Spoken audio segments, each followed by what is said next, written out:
किरण, सिकंदर भाई और उनके अम्मी अब्बू आए, तुम्हें बुला रहे हैं। अम्मी कह रही है तुम बाहर आ जाओ। हमारी तो यही ख्वाहिश है कि तमाम इख्तिलाफात खत्म करके किरण को घर वापस ले जाया जाए।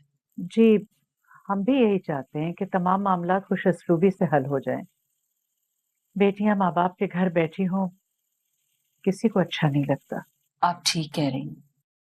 झगड़े किस मियाँ बीवी में, किस घर में नहीं होते।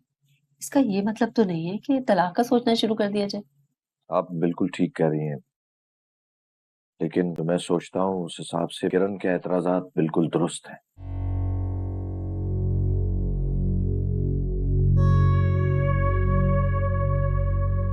सिकंदर को कोई हक नहीं है कि वो छोटी छोटी बातों पर मेरी बेटी पर हाथ उठाए।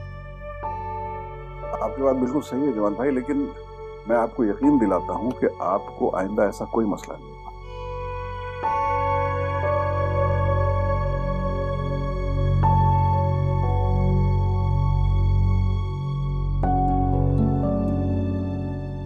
अस्सलाम वालेकुम। वालेकुम सलाम। किरण बेटा, बस जल्दी से अपना सामान पैक करो और अपने घर चलो।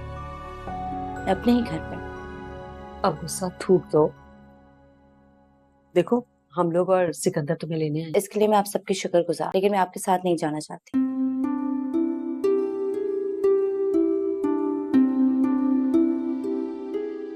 किरण, जो कुछ भी हुआ वो गलत हुआ, क्योंकि मैं तुमसे वादा करता हूँ कि दोबारा ऐसा कभी नहीं होगा। ये बात आपने कितनी दफा कही है मुझसे? पहली दफा जब आपने मेरे खानदान के बारे में तहकीर आमेज अंदाज में बात की थी, तब भी आपने यही कहा था।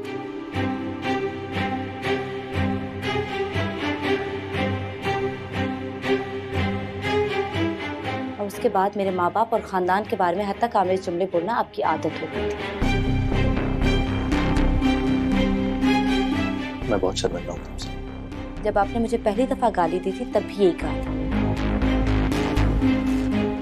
और उसके बाद आपने मुझे इतनी गालियां दी कि मुझे गिनती भी याद नहीं। मुझे अफसोस। पहली दफा जब चिल्लाए थे, तब भी यही कहा था। मैं मानता हूँ गलतियां हो गई मुझसे, लेकिन गलतियां सुधारी भी तो जा सकती। गलती सुधारी जा सकती, लेकिन फितरत नहीं।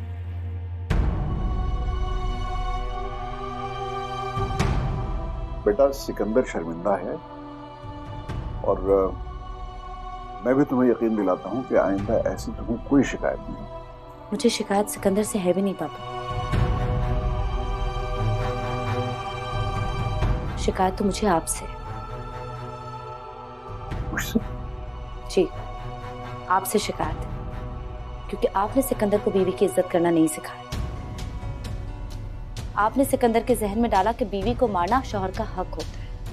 मैंने सिखाया? जी, ये काम आपने किया। सिकंदर तो बस वो सारी चीजें दोहरा रहा है जो वो बचपन से आपको करते हुए देखता आ रहा है।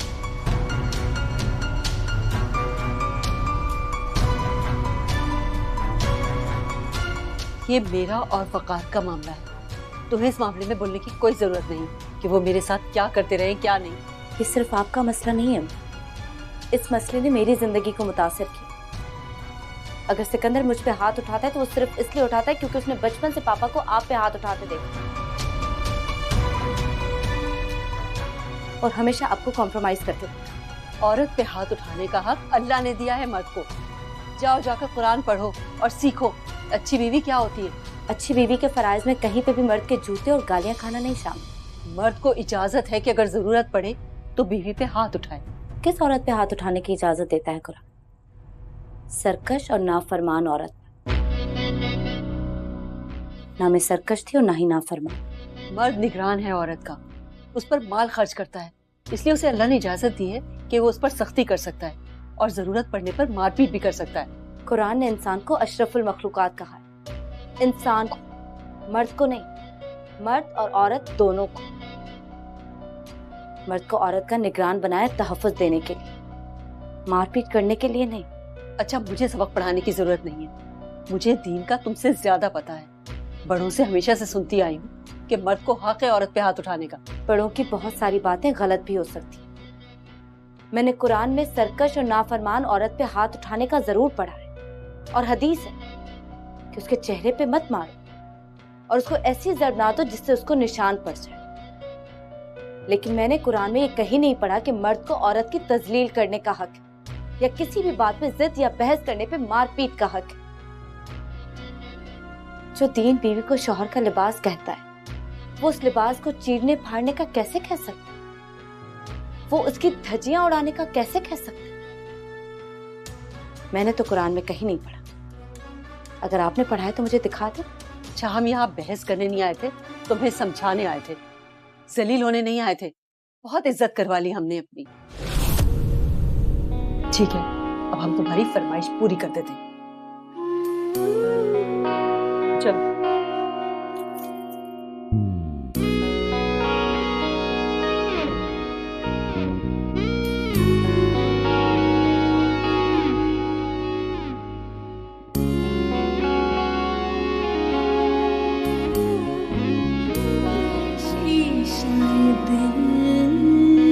क्या जरूरत थी इस किस्म की बात करने की तुम्हें?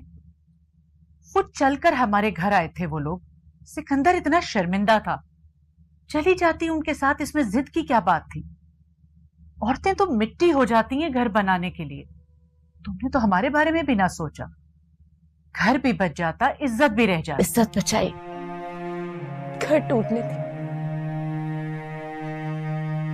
इन दोनों में से एक ही चॉइस थी मेरे पास। दोनों चीजें नहीं मिलनी थी मुझे अपनी, कभी भी नहीं मिलनी थी।